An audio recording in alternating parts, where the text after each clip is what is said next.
I call the honourable member for Wannon. Thanks, Madam Speaker. And today this House marks the passing of a giant of our modern political life. In John Malcolm Fraser, our nation has lost a distinguished Australian in every sense.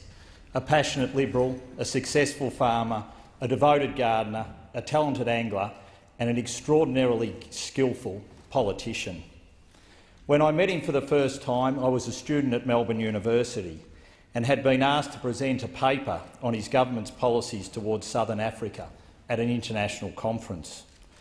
I thought it would be only polite that I should give him the opportunity to rebut some of his critics, and so I called him, seeking an interview. The request was met with an immediate yes, and 2 weeks later we had an hour and a half on his strident opposition to South Africa's apartheid regime, colonisation and communism. Never realising that I would one day represent his former seat, the thing that struck me above all else at this first encounter was the size of the man. He had the physical presence of a large draft horse and gave the realistic impression that he would work just as hard.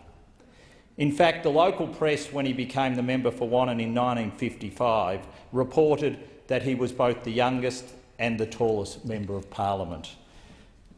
Madam Speaker, I should have copyrighted the next line because the member for Wentworth has unfortunately already stolen it, but we now have the youngest and smallest member of the federal parliament.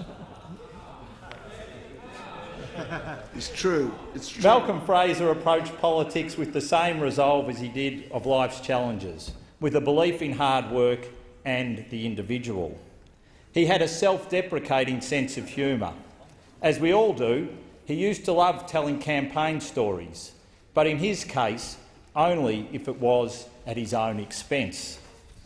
David Hawker, who succeeded Malcolm in Wannon, recalls Malcolm laughing at himself when only one person turned up to a campaign event he had organised in Durham.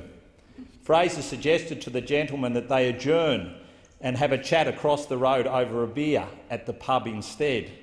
The gentleman insisted he had turned up to hear what Malcolm had to say, and so the would-be PM started delivering his prepared stump speech. 5 minutes in, Fraser was interrupted by the man's raised hand. "Do you have a question?" he asked hopefully. "Yes, could we have that beer?" This reflected one of his perfected campaign techniques. Each election campaign, Fraser liked to have a beer at the front bar of the local pub as he visited towns across the electorate. His record for this was 26 in one day. Ooh. When I met with the former PM on being pre-selected as a Liberal Party candidate for Wannon, he was extremely keen to impress on me the need to work hard for your electorate. He told me how he was one of the first parliamentarians to advertise in the local newspapers that he would be visiting towns and be available to meet with people at a certain time. As his good friend Digby Crozier reminded me, what we today politely call listening posts, Fraser called growling posts. Some things in politics never change. His family farm in Western Victoria gave him a great appreciation and understanding of regional and rural life.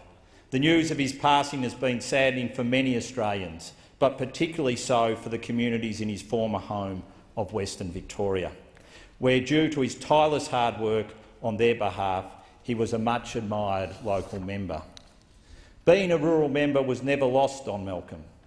Ever with a mind to his local community, he strove to improve their lives of those that he represented.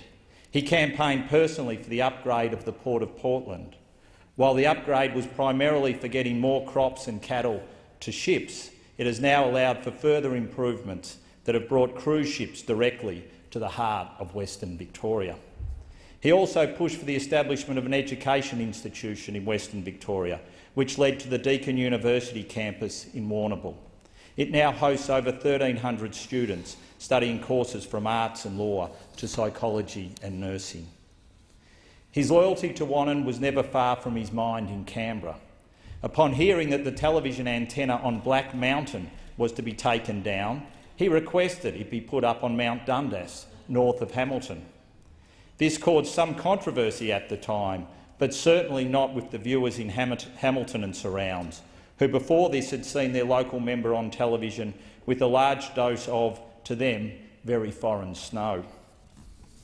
Fraser's origins on the land led him to a great understanding of agriculture's place in Australia, its history, its economy and its future.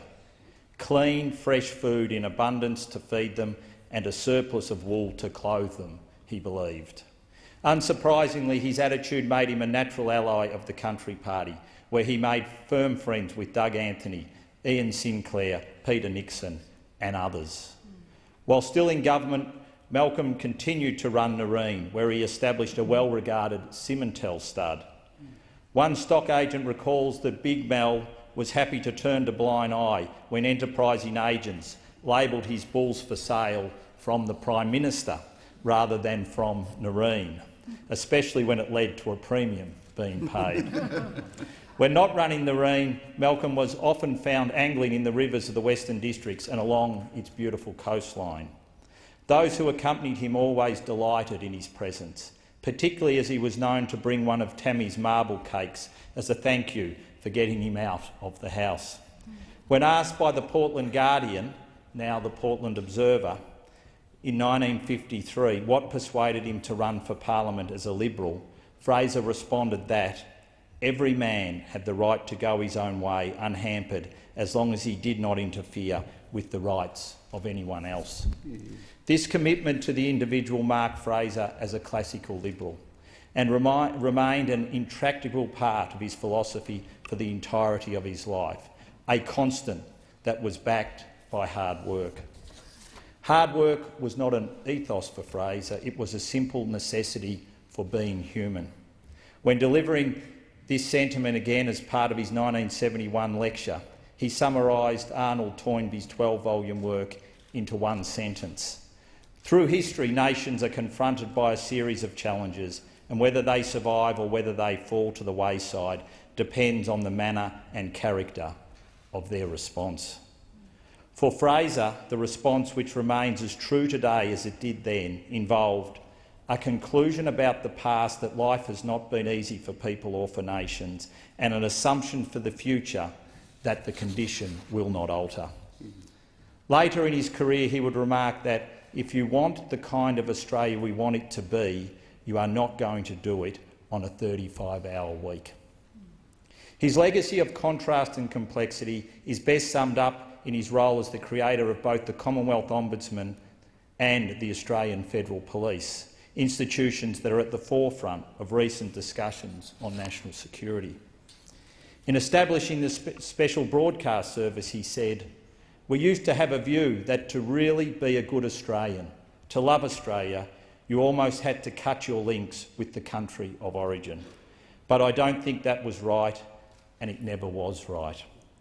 The over 56,000 Vietnamese immigrants who came to call Australia home are a reflection of how Fraser saw the individual as a means to change the society for the better. A monopoly, he pointed out, cannot alter human nature. There are those who have looked to Malcolm Fraser's public life as being only one of contradictions, a man of the right who found his home in the left. This is unfair to both him and his beliefs. In the years after his retirement from politics, particularly with regard to his views on immigration, he held steadfastly to his own beliefs. It is also unfair to overly criticise his lack of economic rationalism. His was a time when economic theory was more Blackjack McEwen than Bert Kelly. In the end, the economy proved to be the Fraser government's undoing. Australia suffered again from the boom-bust cycle that had plagued the Whitlam government's finances. No government can accomplish all things.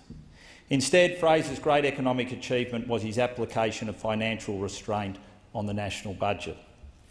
As he outlined in 1971, many have come to regard budget time as they regard Christmas. It should not be so regarded. No responsible government can behave like Father Christmas and look after the affairs of this nation. As time would show, the establishment of his Razor Gang to reduce the size of government, along with the Campbell's inquiry's recommendations, laid the path to Australia's future economic reform. No leader is without their flaws. In resigning his life membership of the Liberal Party, many lifelong supporters in Wannon were devastated. The only comparable feeling, I believe, would be if Jack Dyer, that great Richmond legend, had resigned his life membership of the Tigers and spent his final days supporting Collingwood. This was Malcolm's choice. Ever the champion of the individualism that drew him to the Liberal Party, it was a path that he knew would disappoint many. As Liberals, we may not have liked it, but we must respect it. Malcolm Fraser held only one title that was perhaps of more pride to him than Prime Minister of Australia. Malcolm Fraser was King of the Camellias. At his property in Western Victoria, Fraser and his wife Tammy grew over 90 varieties of camellia, often opening their garden to the public and the community. So prolific was Fraser's green thumb that he accidentally crossbred a new variety of camellia. He named his one lifelong love after his other, the Camellia japonica, Tammy Fraser. This beautiful pink bloom can now be found just down from F-Gate in Melbourne's Royal Botanic Gardens.